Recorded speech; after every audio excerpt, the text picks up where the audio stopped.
షూటింగ్స్‌లలో అంటే ఇప్పటిదాకా 70+ songs cover songs అంటే చాలా కష్టము. చాలా డాన్స్, ప్రాక్టీస్, లేట్ నైట్స్ ఇవన్నీ ఉంటాయి. సో దానివల్ల మీకంటూ మీకు ఏదైనా హెల్త్ ఇంజ్యూరీ గానీ, ఫేస్ చేసిన ప్రాబ్లమ్స్ కానీ ఏమైనా ఉన్నాయా?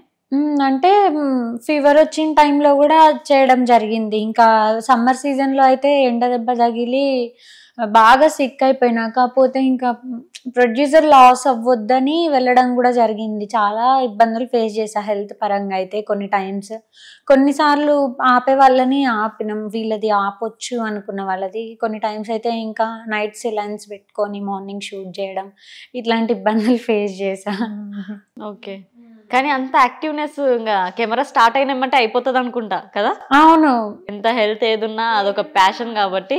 కెమెరా ముందుకు రాగానే ఈవెన్ నా దగ్గర నచ్చే క్వాలిటీస్ కూడా డిఓపీస్ గానీ, డైరెక్టర్స్ గానీ అదే నన్ను మోస్ట్‌లీ రిఫర్ చేయడానికి కారణం కూడా అదే. ఎంత ఏదున్నా గానీ పూజ యాక్టివ్‌నెస్ వేరు అని. Like dedicating. ఇప్పుడు ఓ పిల్లగా వెంకటేష్‌లో కూడా ఆ యాక్టివ్‌నెస్‌కే హిట్ అయిందని అనుకోవచ్చును ఒక మాటకైతే. మొన్న డీఓపీ ఒకరు కలిసి అదే అంటున్నారు.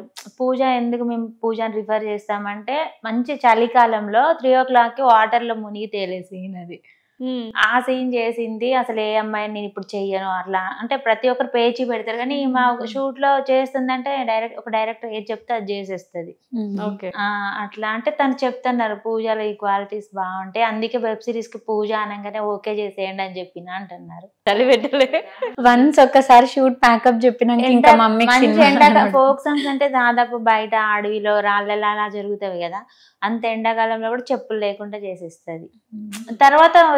తర్వాత బాధపడతా ఉంటది కాళ్ళు నొప్పులు అని చెప్పేసి ఇక రాళ్ళు గుచ్చుకున్నవని. కానీ స్క్రీన్ పైన అలాంటి ఏం చూపించదు. మీకు బాధ అనిపించదా ఇంత కష్టపడడం గానీ అతను అంటే కాళ్ళు ఒత్తుతా ఉంటే బాధ అనిపిస్తుంది అయ్యో అని. కానీ నాకు ఫ్యాషన్ బాగా ఇష్టం అనమాట.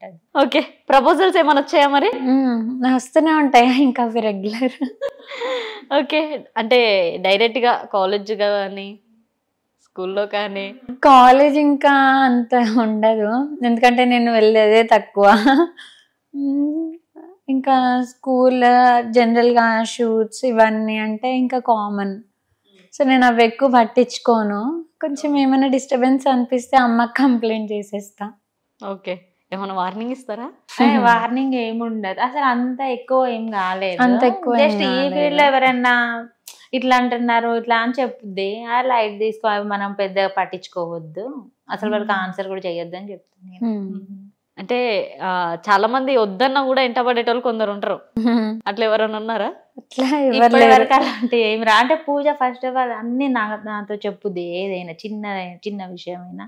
అలాంటి అయితే ఏమి రాలేదు ఇప్పటి వరకు. ఓకే. ఎక్కడికి వెళ్ళినా అదేంటో ఇంకా ఈ మా అదృష్టం రెస్పెక్ట్ ఇస్తారు కానీ ఇట్లాంటి అయితే ఎక్కువ ఉండవు. పక్కన మీరే ఉంటారు కదా ఇంకెందుకు ఇంకా.